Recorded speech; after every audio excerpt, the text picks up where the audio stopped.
Anh trong cơn gió đông về, phải chăng khi biết yêu, giấc mơ là nơi bắt.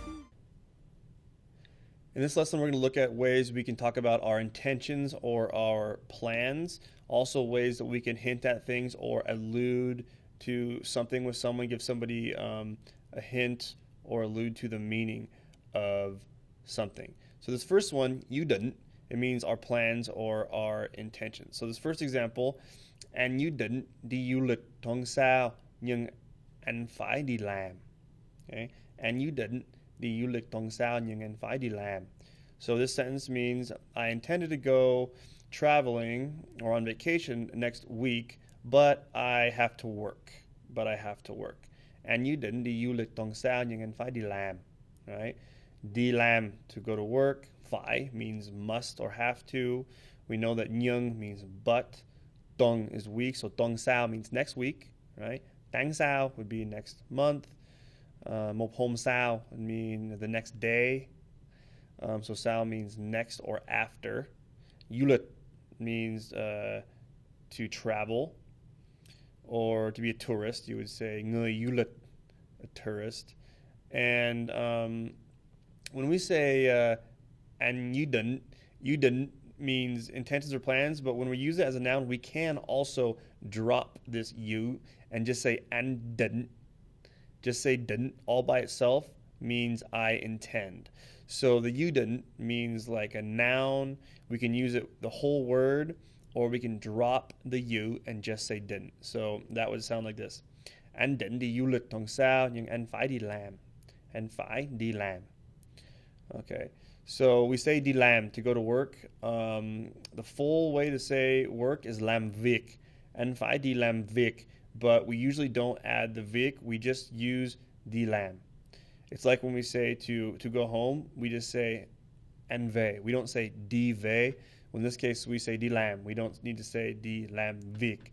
So sometimes we can drop certain things and we'll sound like a native.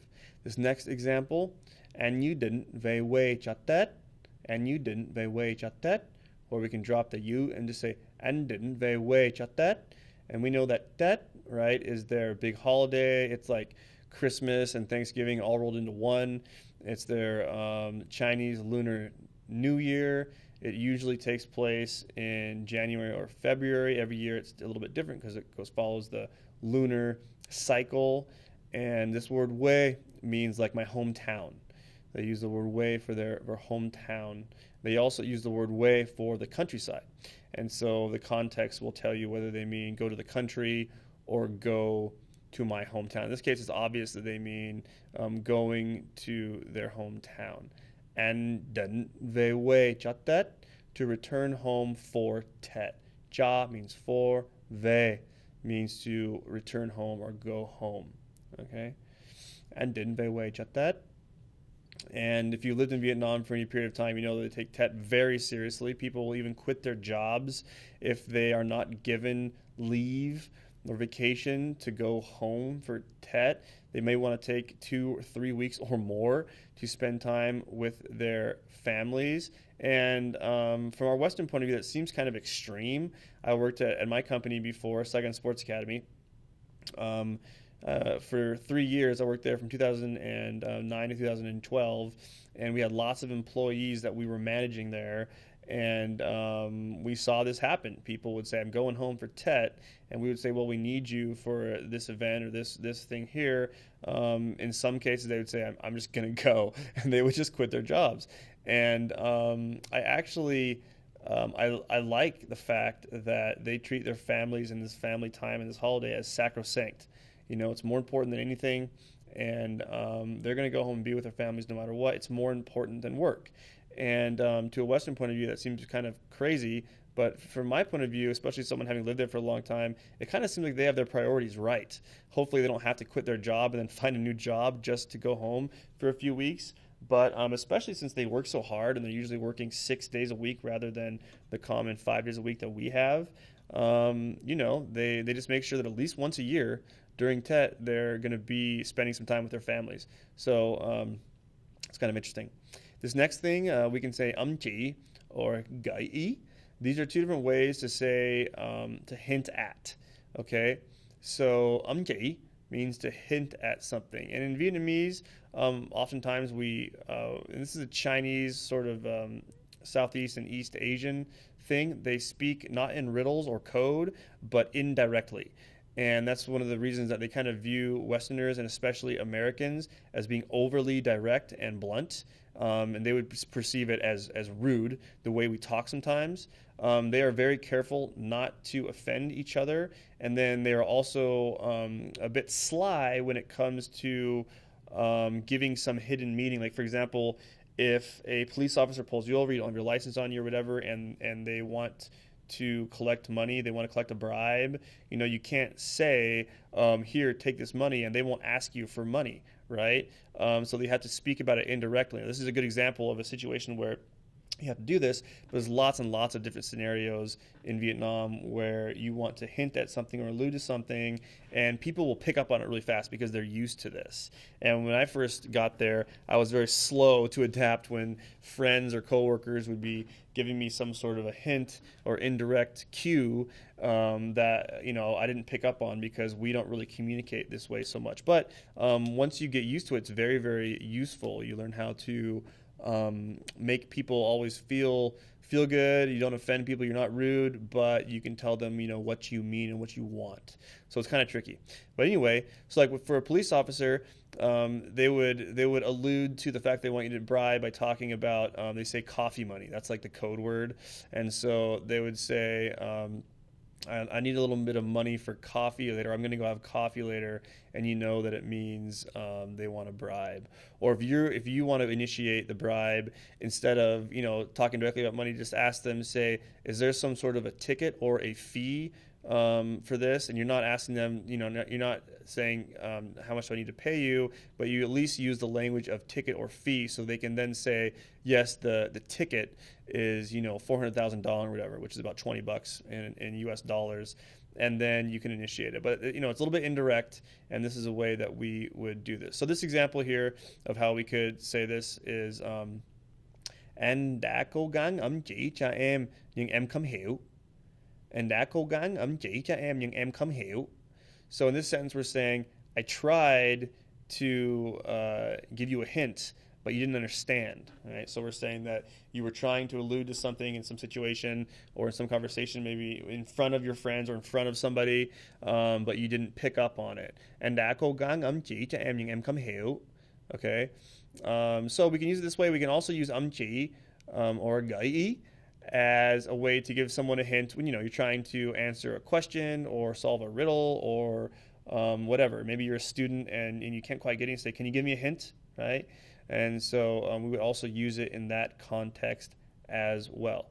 So in this sentence, cố gắng means to try.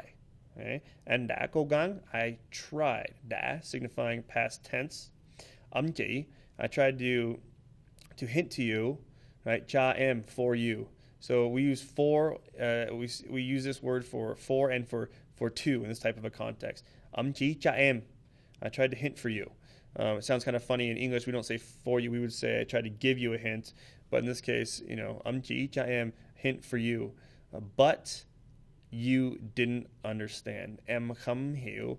Of course, em being a younger person, either male or female, and you, the speaker in this case, would be a somewhat older male. Anh đã cố gắng chỉ cho em nhưng em không hiểu. Right? Không hiểu. Didn't understand. Okay. So again, read through these first two things. You didn't, intentions or plans. Ví dụ, anh you didn't đi du lịch tuần sau nhưng anh phải đi làm. Anh buồn vì anh phải đi làm. I'm sad because I have to go to work. Anh buồn vì anh phải đi làm. Vì means because, right? Anh buồn vì anh phải đi làm. Nhưng không sao, tôi chơi luôn. But it's all good. I'm going to go anyway. Nhưng không sao, right? It's all good. Doesn't matter. Không sao. Nhưng không sao, tôi chơi luôn. Chơi. Chơi is a word that means to play, but chơi luôn is a word that we learned in the slang portion of the last course. Remember, chơi luôn means just go for it. I'm just going to do it. I'm just going to go for it. Chơi luôn. Okay, so mix that in there for you a little bit. Ví dụ, anh you didn't về quê cho Tết. Tết. And we discussed what quê and Tết means already. Âm chỉ và gợi ý. Ví dụ, anh đã cố gắng âm chỉ cho em nhưng em không hiểu. Okay, so practice those and try to come up with, as I mentioned before, a few sentences that you can make with these words, and don't move on to the next lesson until you have spent some time working on these and assimilated them into your vocabulary. You should really be stopping and spending some time after each of these lessons and going through the course very slowly rather than listening to all of this, going through it quickly, and then thinking, well, you'll go back and then go over it. I think you should go through it slowly and only move on after you have, if not mastered the material, assimilated it as best you can. Now for native speaker tip number 9. It's really important in Vietnam to always be very, very polite. A lot of people will learn Vietnamese and they'll use it on the street or in the bar, and they think it's funny to use bad words or to speak, in just sort of a normal way. But when you're speaking with your elders or really with anybody that you first just meet or in a job setting, you want to be very polite. And the way to do that is to always say yeah, yeah in the South or vâng in the North when speaking to people. And so after someone says something, you reply by saying yeah, or you answer in the affirmative. It's like saying yes. And it's very, very polite, and they will respect you, and they will really, really appreciate that from a foreigner, because we don't have these types of polite tag words so much unless we're being really formal, and we say sir or ma'am or whatever. But these are words that we can use in any situation really to make us sound polite, and it will really endear us to our listeners. The Vietnamese are big on respect. As a foreigner, if you show it, you will really set yourself apart from other foreigners who don't use the language this way. And then native speaker tip number 10 is that to be very careful when using slang and swear words. This is related to the tip number 9. Many foreigners think it's funny to swear in Vietnamese, and many locals will laugh, when you're at the bar or whatever. But most Vietnamese really don't think it's funny, and they will not appreciate it. They will actually be offended. But of course, if you're at their place of business, they're going to laugh along with you, and you'll think it's funny. But privately, they'll just think you're a crass foreigner who doesn't respect their culture, doesn't respect their country. And you may even live in Vietnam and may not think that's the case, but trust me when I tell you that it is. So, if you're going to use slang and swear words, I teach some slang in my first course, Learn to Speak Vietnamese Like a Native. It can be fun. Just make sure you do it in the appropriate setting, and really try not to swear, because it might be funny if you're at a bar or something sometimes. Generally, it's not a good idea. So just try to keep that in mind. Anh trong cơn gió đông về, phải chăng khi biết yêu giấc mơ là nơi